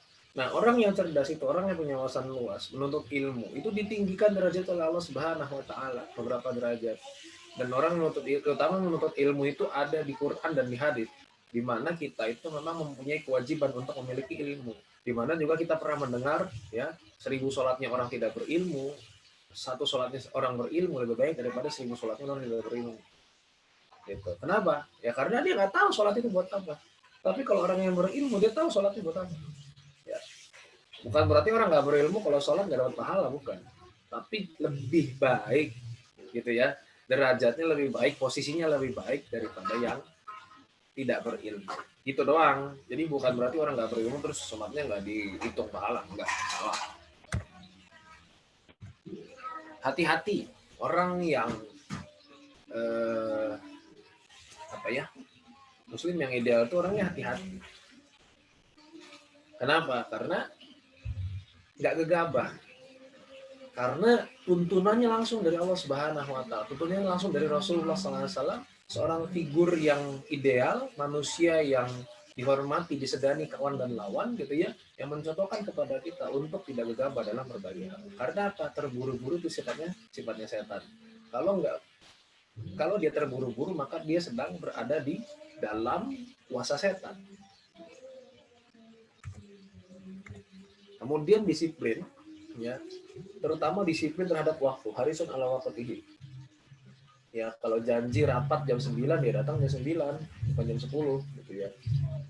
Tadi kayak saya nih harusnya jam 1 ya, jam 1 seharusnya. Ini kan Tapi kan tadi barusan saya nih macet juga sih di jalan ya. Sebenarnya tadi estimasinya pas sampai di sini jam 12:30, langsung siap-siap untuk mengisi. Ya tapi ya sudahlah, itu salah saya gitu ya. Karena nggak memperkirakan bakal macet di jalan. Tapi yang jelas begitu ya teman-teman, banyak banget dari kita ya. Ini alhamdulillah panitia pada tepat waktu ya. Saya sering banget tuh diminta masuk ruang Zoom itu jam 13.00 baru ngisi jam 14 coba. Saya suruh dengerin sambutan rektor, dengerin ngajinya orang, dengerin macam-macam. Akhirnya saya marahin, kenapa? Saya bilang saya nggak pakai wifi, nggak pakai apa, saya pakai kuota. Balikin kuota saya yang habis 1 giga cuma buat dengerin rektor kamu ngomong gitu. Udah gitu cuma rektor kan, dekan ngomong atau panitia ngomong. Aduh, udah gitu kayak pembicara lagi, semua ayat dikeluarin sama dia. Kan malas kita jadinya. Ya jangan kayak gitu ya. Ini alhamdulillah ya, teman-teman on time. Kayak gitu tuh menunjukkan bahwa etos kerja dari sebuah organisasi itu nggak bagus. Ya. Mendingan kalian yang nunggu, mendingan penyelenggara yang nunggu daripada pembicara yang nunggu, karena kalian menzolimi orang yang akan diminta ilmunya kan kayak gitu. Ya, bukan berarti kita sebagai pembicara tuh seenaknya aja gitu, telat-telatan, enggak. Ya, kita juga mengusahakan untuk nggak telat. Tapi kan kalau tidak ada uzur ya, ini kan saya ada uzur. Jadi artinya disiplin terhadap waktu ini adalah satu ciri muslim yang ideal, karena Allah Subhanahu wa taala berfirman atas nama waktu, wal asr innal insana lafi khusrin, demi waktu sesungguhnya manusia itu benar-benar dalam keadaan merugi, kecuali ya innal ladzina amanu wa amilus sholihat wa tawassaw bil haqq wa tawassaw bis sabr. Ni'matani maghbunun fihi makatsirun minan nas as-sihah wal faragh. Ya, 2 kenikmatan yang banyak sekali orang-orang tertipu, banyak sekali orang-orang itu lalai, banyak sekali orang-orang itu lupa. Ada 2, yaitu adalah as-sihah dan al-faragh. As-sihah itu adalah kesehatan, al-faragh itu adalah waktu luang. Nah, orang yang tidak tertipu, orang yang tidak lalai dari 2 kenikmatan ini adalah orang-orang yang beriman saja. Nah, kita nggak bakal tahu enaknya rasa sehat ketika kita tidak sakit. Kita nggak tahu enaknya waktu luang ketika kita tidak dalam kondisi terlambat. Coba, kalau kita lagi terlambat ya, mau naik kereta jam 12.00, kita sampai di stasiun jam 12.01, kereta udah nggak kelihatan. Sakit gak rasanya? Sakit banget. Kita baru akhirnya mengetahui betapa berharganya waktu. 1 menit saja kita ketinggalan. Ya. Kemudian teratur, orangnya well organized, ya, well organized, munazamun fi syu'unihi, ya. Karena Allah Subhanahu wa taala itu menurunkan kewajiban sholat sesungguhnya agar kita itu teratur dalam setiap langkah kita. Inna sholata kanat 'alal mu'minina kitaban mauquta. Sesungguhnya sholat itu adalah kewajiban bagi setiap orang beriman yang sudah ditetapkan waktu-waktunya. Nah, sholat itu sesungguhnya teman-teman sekalian adalah kehidupan kita. Karena semuanya kehidupan kita ini cuma nunggu sholat. Cuma nunggu waktu sholat ke waktu sholat yang akan datang. Ya. Nah, untuk itu kita mengisinya dari waktu sholat ke waktu sholat yang lain dengan kegiatan yang bermanfaat. Ya, jadi sholat itu bukan sekedar kewajiban, tapi justru adalah titik tolak kita, titik perubahan kita, titik pergerakan kita, subuh ke zuhur. Ya, disitulah kita harus bisa bermanfaat dalam waktu yang cukup lama dari subuh ke zuhur itu. Kemudian zuhur ke asar, asar ke maghrib, maghrib kepada isya, isya ke subuh. Itu seharusnya terisi dengan kegiatan-kegiatan atau aktivitas yang bermanfaat. Ya, jadi hidup kita ini cuma nunggu waktu sholat. Karena apa? Sesungguhnya kita ini cuma nunggu mati. Kita cuma ngantri mati. Sudah Allah tulis umur kita berapa, Zaki umurnya berapa, gitu kan. Sudah Allah tulis. Nah, sambil nunggu mati, karena manusia ini bosenan orangnya gitu ya. Sambil nunggu mati, maka kemudian Allah berikan kita mainan. Karena kan kalau ngantri lama ya, ngantri kan bosen ya. Kalau kalian ngantri berobat, lama bosen. Ngantri bayaran, bosen, gitu kan. Ngantri macam-macam, pasti kalian bosen. Nah, biar kita nggak bosen, Allah kasih mainan. Nama mainannya apa? Dunia. Ya. Makanya dunia itu apa? Kata Allah Subhanahu wa taala cuma laibun walahun. cuma mainan doang, senda gurau doang. Jadi kalau kita ngejar dunia sebegitu sregepnya, sebegitu semangatnya, sampai kemudian mencampurkan antara yang namanya amalan itu bakal bikin kita kaya, itu celaka banget. Celaka banget saya bilang. Kenapa? Kalau misalnya kita menganggap bahwa amalan atau ibadah kita bisa bikin kita kaya, pertanyaan saya, apakah sahabat Nabi semuanya kaya? Enggak kan? Ibadah kita sama sahabat Nabi banyakan mana? Bagusan mana? Bagusan sahabat lah. Ya, lebih dekat mana mereka dengan kita? Lebih dekat dengan Rasul gitu. Dekatan mana sahabat sama kita? Ya, dekatan sahabat. Ikhlas mana sahabat sama kita? Ikhlas sahabat. Khusyuk mana sahabat sama kita? Ya jelas khusyuk sahabat. Lah kalau misalnya dengan amalan-amalan itu kita bisa menjadi kaya, usaha kita jadi sukses. Berapa banyak sahabat yang kaya seharusnya? Tapi buktinya Bilal itu miskin, Abu Dhar itu miskin, Salman Al-Farisi miskin. Apakah mereka nggak beribadah kepada Allah? Beribadah. Tapi kan ibadah mereka itu bentuk rasa syukur mereka kepada Allah. Beda sama kita. Sholat duha supaya bisnis lancar. Sholat tahajud supaya jodoh lancar gitu kan. Makanya yang ditanya, Ustadz bagaimana amalannya supaya bisnis kita lancar? Ustadz bagaimana amalan supaya kita jodohnya seperti yang kita mau? Ya. Jadinya akhirnya semua ibadah nyasarnya kepada urusan keinginan syahwat kita sendiri. Ya gitu ya. Kemudian mandiri ya, secara finansial, secara pribadi, secara kehidupan ya. Kemudian yang terakhir adalah nafiun li ghairi ya. Karena apa? Bermanfaat bagi sesama itu adalah perintah. Khairun nas anfa'uhum linnas. Sebaik-baik manusia adalah bermanfaat bagi manusia yang lain. Jadi muslim yang baik, muslim ideal adalah kita bermanfaat bagi muslim yang lain. Nah, teman-teman sekalian, selanjutnya kita itu gimana caranya kalau pengen berubah? Tadi kriteria berubahnya adalah tadi ya 10 tadi. Kemudian apa yang harus kita lakukan kalau kita sudah tahu kriterianya? Maka yang pertama adalah manajemen target. Dan target itu harus sesuai dengan kemampuan diri dan kemungkinan yang ada. Sesuai sikon lah. Jadi jangan muluk-muluk target itu, ya. Kalian kuliah di UPN, Jawa Timur, terus kemudian pengen S2 di Jepang gitu misalnya. Tapi nggak mau baca buku, nggak pernah ke perpus, bacanya novel doang atau komik doang, namanya muluk-muluk. Gitu ya. Jadi artinya target itu harus yang sesuai dengan kriteria diri kita juga, potensi diri kita juga. Gitu. Pengen kuliah di Perancis S2-nya, tapi TOEFL aja merangkak banget gitu, 300 ya. 400 aja nggak nyampe. Ya gimana kita mau kuliah luar negeri? Jadi kita upgrade dulu kemampuan kita. Kemudian harus punya deadline kehidupan itu. Kalau nggak ada deadline, ya sulit. Karena apa? Deadline itu pembatasan. Kalau dari tahun ke tahun nggak ada deadline, target itu cuma jadi sekedar target. Jadi kalau kita pengen punya target, harus ada deadline. Ya, sampai kapan kita bisa bahasa Inggris itu maksimal itu kapan? Kita belajar bahasa Arab itu maksimal sampai kapan? Kita bisa menghafalkan Al-Quran maksimal sampai kapan? Kita bisa bikin komunitas yang settle, yang bisa memberikan manfaat, ya maksimal settle-nya itu kapan? Tahun berapa? Itu harus ada deadline supaya terpacu diri kita. Kalau nggak ada deadline, malas-malasan. Dan terus belajar dan evaluasi. Ini juga termasuk dalam ciri perubahan yang baik dari seorang muslim. Lalu kemudian circle. Nah, kalau circle kalian, kalau kalian pengen ngapalin Quran tapi circle kalian rada kampret gitu, ya nggak bisa. Ya, buka Quran, baru buka Quran terus teman kalian ngaji, itu udah males kita jadi bikin down gitu. Ya, kalau teman-teman pengen belajar bahasa Inggris, bikin circle di mana kita bisa ngingetin atau saling berkomunikasi dengan bahasa Inggris. Tapi kalau circle kita enggak, kita ngomong bahasa Inggris sama teman sekelas, ya. Terus teman sekelas kita bilang, "Lapo kon?" Gitu ya. Ngomong bahasa Inggris, sok-sok ke Inggris gitu kan, misalnya seperti itu. Kan jadi males kita kan kayak gitu ya.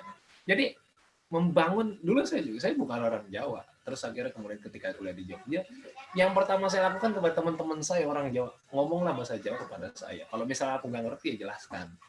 Ya akhirnya dalam 1 tahun saya udah lancar. Karena apa? Ya tadi circle-nya.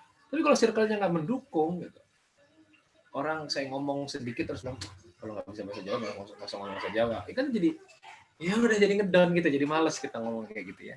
Sehingga harus mencari circle yang baik. Mulailah mencari teman itu yang dengan mereka kita benar-benar serius menjalani kehidupan. Ingat, semakin kalian dewasa, teman kalian tuh semakin sedikit. Tapi jangan pandang itu sebagai sesuatu yang negatif. Tapi pandanglah itu sebagai sesuatu yang sebetulnya itu adalah peningkatan bagi kalian. Kenapa? Karena kita hanya akan berteman dengan orang-orang yang bikin kita maju. Gitu. Ya. Kita akan berteman dengan orang-orang yang bikin kita maju, yang membantu cita-cita kita, yang membantu ambisi-ambisi kita, bukan sebaliknya. Kemudian yang kedua, cari lingkungan yang bisa menunjang target-target kita. Tadi targetnya mau ngapain? Ya. Target kalian mau kuliah S2 di luar negeri, target kalian mau lulus kuliah selama 3,5 tahun, tapi temenan sama yang ngajakin rebahan mulu, ngajakin nonton mulu, ya. Kerjaannya di grup WA cuma nge-share info komik terbaru, terus info manga terbaru yang baru keluar serinya. Ya kapan maju? Ya. Kerjaannya cuma ngingetin, ada drakor ini udah nonton belum? Kamu tim Namsodon apa tim Hanji Pyong? Namsodon, Namdosan. Ya udah, akhirnya karena circle begitu ngingetinnya ya kapan kita maju? Mau kuliah di Perancis kapan? Orang ngomonginnya Korea mulu. Ya. Ya mungkin mau S2 di Korea kali maksudnya ya. Dan kemudian yang ketiga, gagal bukan masalah, yang masalah adalah kita nggak mau bangkit setelah gagal. Nah, gitu ya. Ini saya udah kayak jadi motivator aja. Saya mau motivasi diri sendiri aja nggak bisa pada akhirnya.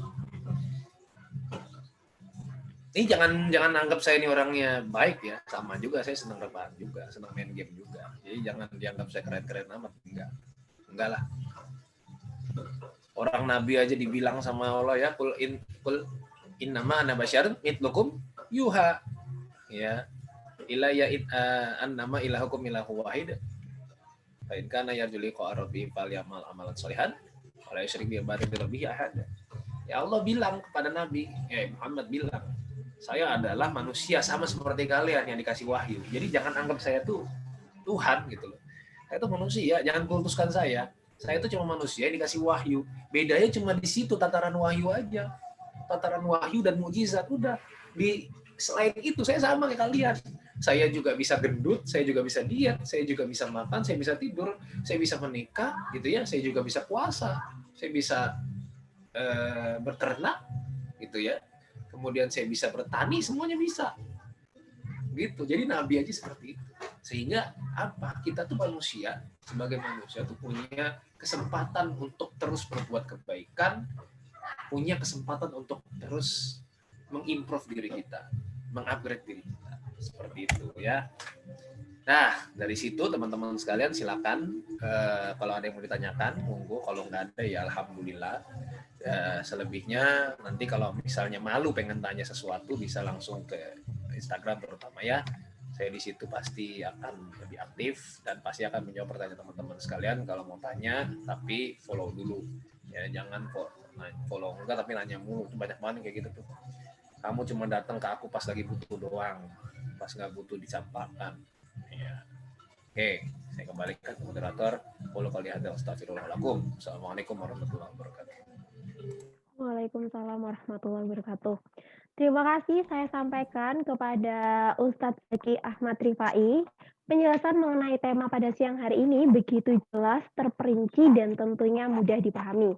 Baik, saya sedikit menyimpulkan dari pemaparan beliau, yaitu perubahan dalam Islam itu disebut hijrah, dan perubahan dari diri sendiri merupakan termasuk hijrah maknawiyah. Dan hijrah maknawiyah itu dibagi lagi menjadi 4, hijrah i'tikadiyah, keyakinan, hijrah fikriyah, pemikiran, hijrah syu'uriyah, cita rasa selera, hijrah sulukiyah, perilaku.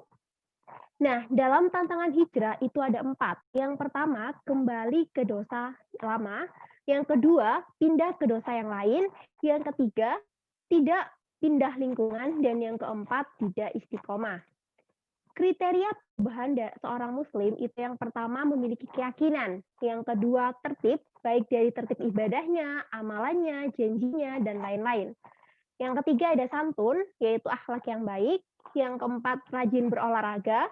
Yang kelima memiliki wawasan yang luas. Yang keenam berhati-hati. Ketujuh disiplin terhadap waktu. Dan yang ke-8 ada teratur, mandiri, bermanfaat dan bermanfaat bagi sesama. Nah, setelah mengetahui kriteria perubahan tersebut, kita harus bisa memanajemen target. Susun target sesuai kemampuan diri dan melihat kemungkinan-kemungkinan yang ada. Membuat deadline, membuat deadline, terus belajar dan evaluasi, memilih teman. Baik, untuk mengefisiensikan waktu, langsung saja ke sesi tanya jawab.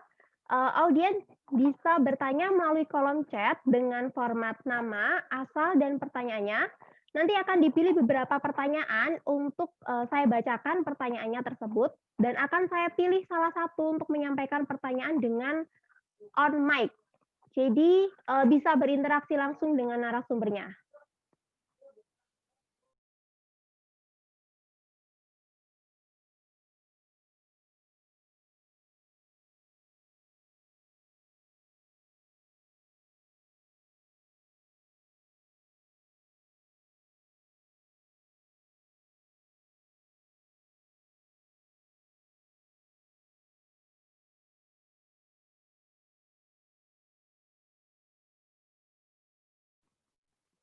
Baik, ini Ustadz ada pertanyaannya masuk dari Devanda UPN Veteran Jawa Timur. Wah, Ya, saya bacakan ya Ustadz ya. Yap. Cara ampuh untuk memperkuat hati dan atau istilahnya agar tidak baperan dengan cacian teman sendiri ketika kita berhijrah. Wah, menarik ini. Soalnya kadang saya sampai tidak jadi share konten dakwah di sosmed karena pernah dibalas munafik. Ustadz, terima kasih. Nah, ini sering banget nih Ustadz terjadi di kerja. Ya, silakan Ustadz. Sekali. Ya, sebetulnya gitu ini ya, nggak usah terlalu baper. Kenapa? Karena Nabi pun dulu dibilang gila. Ya, Nabi dulu ketika menyebarkan Islam pertama kali, Insya Allah. Terima kasih, baik sekali Umi. Itu ibu mertua saya bikinin minum ya, alhamdulillah ya. Saya cari mertua yang baik ya besok ya. Ya, jadi Nabi itu dulu dibilang gila. Nah, di sini waktu dari kajaan dari Nabi aduan syayatin al-insi wal jinni yuhi ba'duhum ila ba'din zukhrufal qawli ghurura, gitu kata Allah. Apa di situ artinya? Dan demikianlah telah dijadikan untuk setiap nabi itu musuh dari kalangan jin dan manusia. Itu kerjanya ngapain? Yuhi ba'duhum ila ba'din zukhrufal qawli ghurura. Kerjanya membisik-bisikkan sesuatu yang perkataan-perkataan tipuan yang disulap dengan indah. Gitu ya. Jadi pertama itu, setiap orang pasti ketika menyebarkan kebaikan pasti ada aja yang nggak suka. Pasti ada yang nggak suka. Jangankan kita nabi aja ada yang nggak suka gitu ya. Terus yang kedua, ya dalam menyebarkan kebaikan itu kita juga harus menyiapkan argumentasi.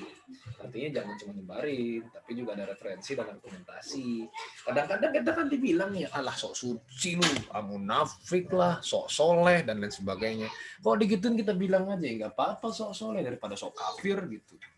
Ya, supaya kita tuh nggak baper gitu, karena kita sudah siap dengan argumentasi kita sendiri ya.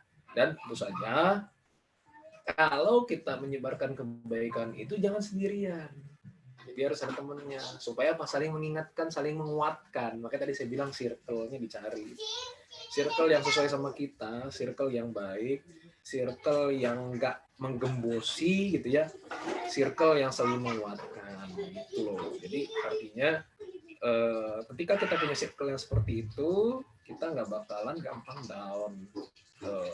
Dan banyak-banyak juga baca kisah para nabi, terutama Sirah Nabawiyah. Ketika kita membacanya pasti kita langsung sadar bahwa ternyata memang tantangan dakwah itu nggak ringan.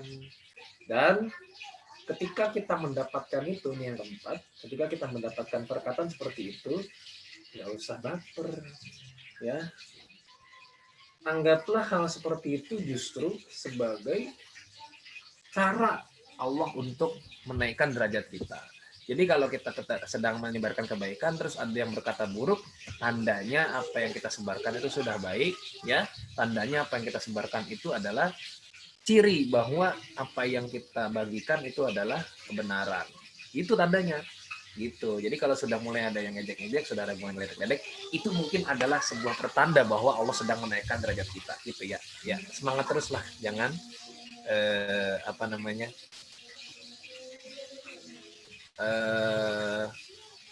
jangan menyerah, jangan gampang baper. Semoga bisa menjawab ya. Baik, terima kasih Ustadz. Untuk pertanyaan kedua, akan saya bacakan dari, saya pilih dari Aditya, asal dari UNER. Ustadz, saya mau tanya, bagaimana cara menanggapi kawan saya yang sudah mu'alaf? Mereka seperti membenci saya yang terkadang saya sedikit terganggu. Apa perubahan yang harus saya lakukan mungkin? Dari Aditya Unair.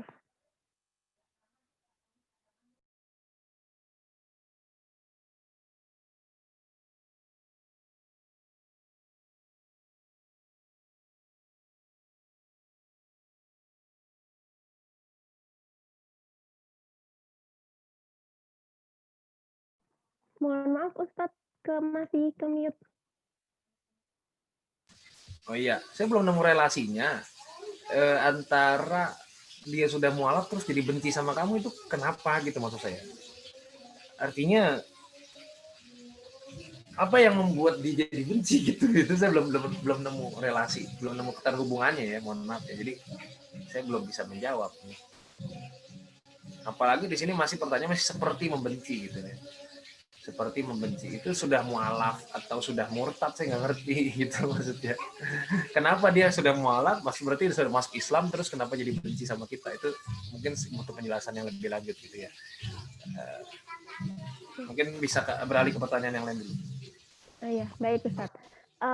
Ini ada pertanyaan dari Emil dari UPN. Untuk pertanyaan ketiga ini saya open mic ya Ustadz. Boleh.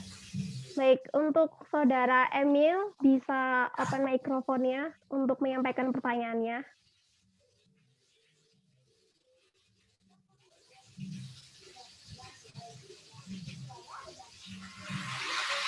Oh, mohon maaf.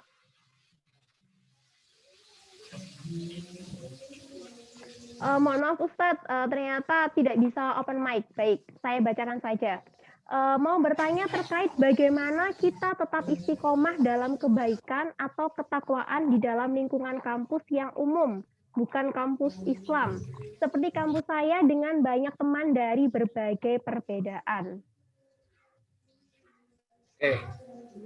Gimana cara istiqomah? Ya pasti kan nggak semuanya beda sama kita kan. Pasti ada yang sama lah dikit-dikit. Ya paling nggak yang sama-sama sholat di masjid, paling nggak yang sama-sama ngerti agama gitu kan, pasti ada lah. Nggak mungkin nggak ada satupun. Nggak mungkin Allah membiarkan kita di tempat yang kita tuh sendirian, itu nggak mungkin. Pasti Allah akan memberikan kita solusi-solusi. Yang pertama itu, ketika ada teman yang seperti itu, yang satu frekuensi dengan kita, ya deketin. Jadikan mereka sebagai teman bergaul kita. Jadikan mereka sebagai lingkaran kita, circle kita. Terus juga selain itu, di dalam lingkungannya seperti itu ya, setidaknya apa? Setidaknya kita tetap bergaul dengan mereka. Artinya tidak menjauh dengan mereka cuma gara-gara mereka ngerokok misalnya, cuma gara-gara bahkan mereka mabuk-mabukan. Kita tidak menjauh dengan mereka, kita tetap bergaul dengan mereka, kita tetap bercengkrama dengan mereka gitu ya. Mereka juga toleran ke orangnya. Saya juga kalau misalnya naik gunung gitu sama teman-teman yang katakanlah nggak sholat gitu ya, bahkan mabuk, bahkan melakukan hal-hal yang dilarang oleh Allah Subhanahu Wa Taala gitu. Saya nggak pernah diceng-cengin, saya nggak pernah diledekin. Kalau ketika misalnya adzan masuk waktu sholat, saya sholat. Ya, ketika naik gunung atau ketika di perjalanan saya sholat gitu, saya berhenti untuk sholat, saya bahkan ngaji, mereka nggak ngeledekin. Kenapa? Karena ya kita tuh dianggap sama mereka sama gitu. Jadi mereka respect gitu dengan apa yang kita lakukan. Saya juga kalau misalnya mereka melakukan hal-hal yang begitu ya saya tinggal jauhi. Tapi saya tidak kemudian nggak mau ngobrol sama mereka. Terus kemudian yang ketiga apa? Ya tadi saya bilang bahwasanya orang itu akan hormat sama kita ketika kita berakhlak tadi. Artinya orang akan hormat sama keislaman kita bukan karena kita ngaji, bukan karena kita sholat, tapi karena kebaikan kita kepada mereka. Yang ngomong yang baik-baik, ya perilakunya yang baik-baik, gitu ya.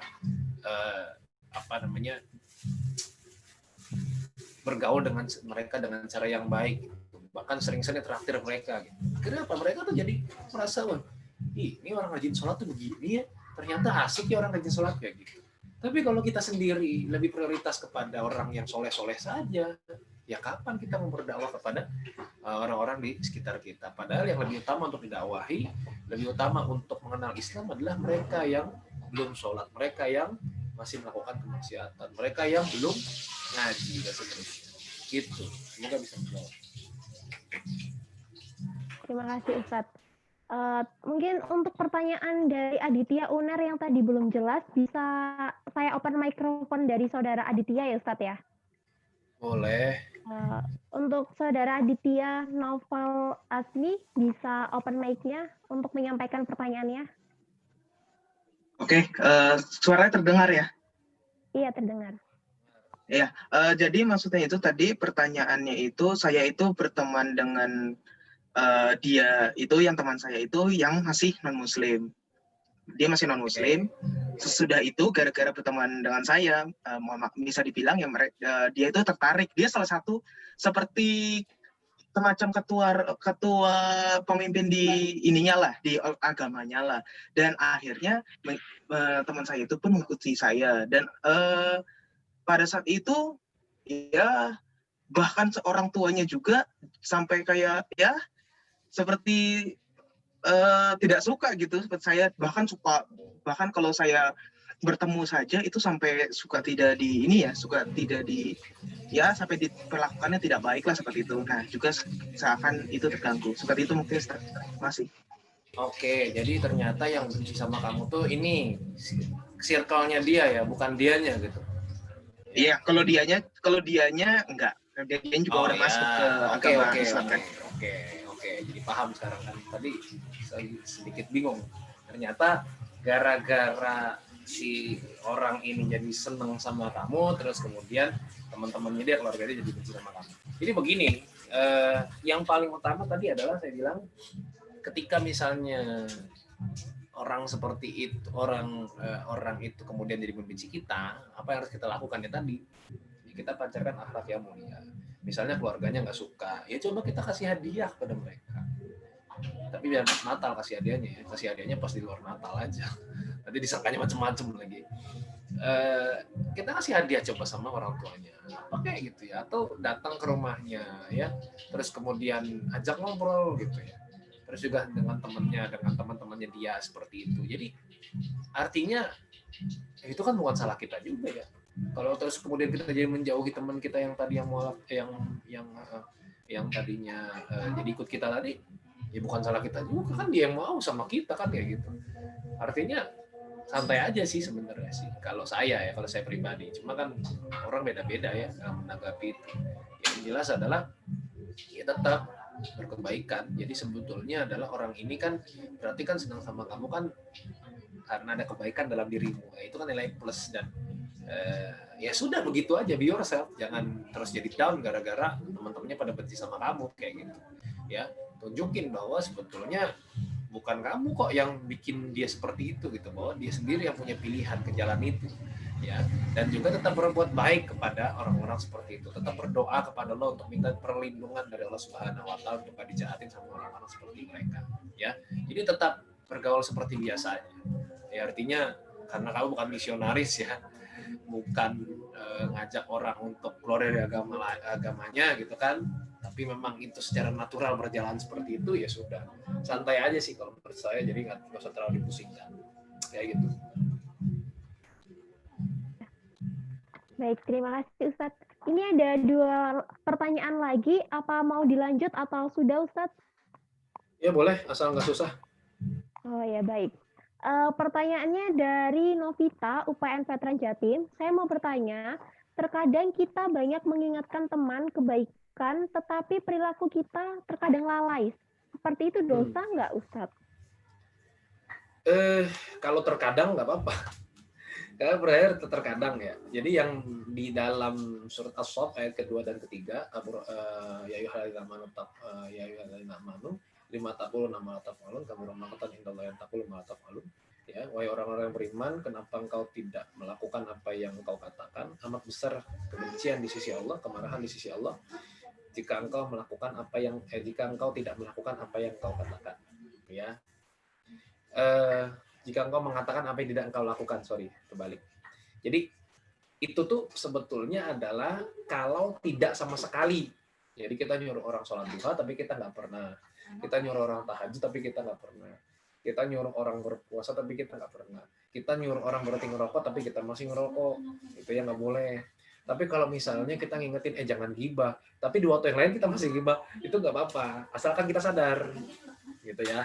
Ini juga saya yakin sering kok semua. Iya, saya akui saya juga begitu gitu loh. Saya ingetin orang jangan gibah, tapi di waktu yang lain tanpa sadar saya bergibah. Itu wajar, tapi bukan menjadi satu kebiasaan. Artinya kita sadar, astagfirullah, saya ingetin tapi saya malah melakukan. Jadi kita tetap menyadari dosa kita, tetap menyadari kesalahan kita. Itu nggak masalah. Ya tidak berdosa, asal tidak menjadi kebiasaan. Kita ngingetin orang tapi tidak kita laksanakan. Jargoni, ngajar orang lakoni kan kayak gitu ya. Seperti itu yang tidak boleh adalah kalau kita tidak melakukan sama sekali atau kita melanggar sama sekali, itu yang baik Ustadz, terima kasih. Ini ada pertanyaan terakhir Ustadz dari Wanda, UPN Veteran Jatim juga. Mohon maaf, saya izin bertanya, gimana caranya biar tidak insecure saat memulai menyampaikan hal baik? Gimana caranya supaya tidak insecure kalau saat memulai menyampaikan hal baik? Apa insecure? Gimana caranya dalam menyampaikan hal baik itu? Pertama, kuasai apa yang mau kamu sampaikan. Ya, kuasai ilmunya, kuasai prakteknya, gitu ya. Yang mau disampaikan apa sih? Tentang apa sih? Gitu. Terus kemudian yang kedua, perbanyak referensi, artinya banyak ngaji. Jadi nggak cuma sekedar nge-share, tapi juga kita mengkaji. Tentang sholat kita share dan kita kaji. Tentang akhlak kita share, kita kaji. Tentang adab kita share dan kita kaji. Gitu ya. Terus kemudian juga yang ketiga, sesuai dengan kemampuan dan potensi kita. Artinya kalau misalnya kemampuan kita bukan ngomong, ya nggak usah ngomong. Ya mungkin dengan media sosial, dengan desain kah, dengan tulisan kah, dan seterusnya. Ya, itu yang membuat kita jadi lebih pede. Ya, kalau kita nggak pede karena kita nggak menguasai, nggak punya potensi di situ. Ya, semoga bisa menjawabnya. Baik, terima kasih Ustadz. Saya sedikit menyimpulkan dari pertanyaan tadi bahwa kita itu dalam menyampaikan dakwah pasti ada saja yang tidak suka. Nah, caranya kita harus menyiapkan argumentasi, banyak mencari referensi, dan tentunya harus terus belajar. Dan kalau bisa, kita itu menyebarkan kebaikan tidak sendirian, harus ada teman dengan circle yang baik. Dan apabila kita menemukan teman yang satu frekuensi, itu dekati. Dan yang terpenting adalah tetap menjadi diri sendiri. Baik Ustadz, sebelum saya tutup, mungkin ada closing dengan yang mau disampaikan. Closing statement ya seperti opening statement ya, bahwa yang namanya perubahan itu butuh yang namanya usaha, butuh ikhtiar, butuh pengondisian lingkungan kita, kebiasaan kita, dan perubahan karena yang lebih baik itu yang dinamakan dengan hijrah di dalam Islam. Ya, tentu saja hijrah maknawiyah, itu bukan hijrah secara makannya, bukan secara tempat, tapi hijrah secara sikap, secara sifat, secara kebiasaan, secara perilaku, secara lisan. Dan ini semua tidak mungkin kita lakukan kalau tidak ada yang yang namanya ikhtiar atau usaha. Dan juga yang pasti teman-teman sekalian, yang namanya kebaikan, yang namanya perubahan ke arah kebaikan itu pasti banyak tantangan, banyak ujiannya. Artinya jalan kebaikan itu pasti terjal, pasti ribet, pasti susah. Ya, kalau nggak susah, kalau nggak terjal, kalau nggak ribet, pasti kalian salah jalan. Itu aja. Dari saya, semoga bermanfaat. Qul qouli hadza wa astaghfirullahaladzim. Wassalamualaikum warahmatullahi wabarakatuh. Waalaikumsalam warahmatullahi wabarakatuh. Terima kasih Ustadz. Baik, alhamdulillahirrahmanirrahim. Rangkaian acara pada siang hari ini sudah terlaksana dengan baik. Kita sudah mendapatkan materi-materi yang begitu luar biasa dari narasumber kita yang begitu luar biasa. Terima kasih kepada Ustadz Zaki. Mudah-mudahan materi yang disampaikan oleh beliau dapat bermanfaat dan membuat kita semakin yakin untuk berproses melakukan perubahan dalam diri kita masing-masing. Sekali lagi saya sampaikan beribu-ribu terima kasih kepada Ustadz Zaki Ahmad Rifai yang telah berbagi ilmunya terkait tema acara pada siang hari ini. Dan tentunya terima kasih kepada Bapak, Ibu dosen dan pembina yang telah bergabung, kepada audiens yang sudah menyimak dan bertanya selama acara berlangsung. Saya ucapkan terima kasih. Dan tak lupa saya sampaikan terima kasih kepada panitia penyelenggara yang telah menyiapkan acara sedemikian rupa pada siang hari ini sehingga bisa berjalan dengan baik dan penuh antusias yang positif. Dan terakhir, sebagai penutup, saya mengambil sedikit kata-kata dari Ustadz Zaki, bahwa kebaikan seorang muslim itu apabila dia berani meninggalkan hal buruk. Kebaikan seorang muslim itu dilihat dari akhlaknya, bukan dari ibadahnya. Perubahan seorang muslim itu ditandai dengan perubahan baik pada diri sendiri, di mana menaikkan derajat dari seorang mukmin ke takwa, yaitu caranya dengan mengevaluasi diri, muhasabah diri, dan lain-lain. Kata-kata tersebut dari Ustadz Zaki Ahmad Rifai. Saya selaku pembawa acara dan moderator menyampaikan mohon maaf yang sebesar-besarnya, pasti ada kata-kata yang salah dan kurang berkenan. Dan sekali lagi saya ucapkan terima kasih. Wassalamualaikum warahmatullahi wabarakatuh. Dan untuk teman-teman yang belum mengisi link daftar hadir, bisa segera mengisi dan linknya sudah di-share di kolom chat.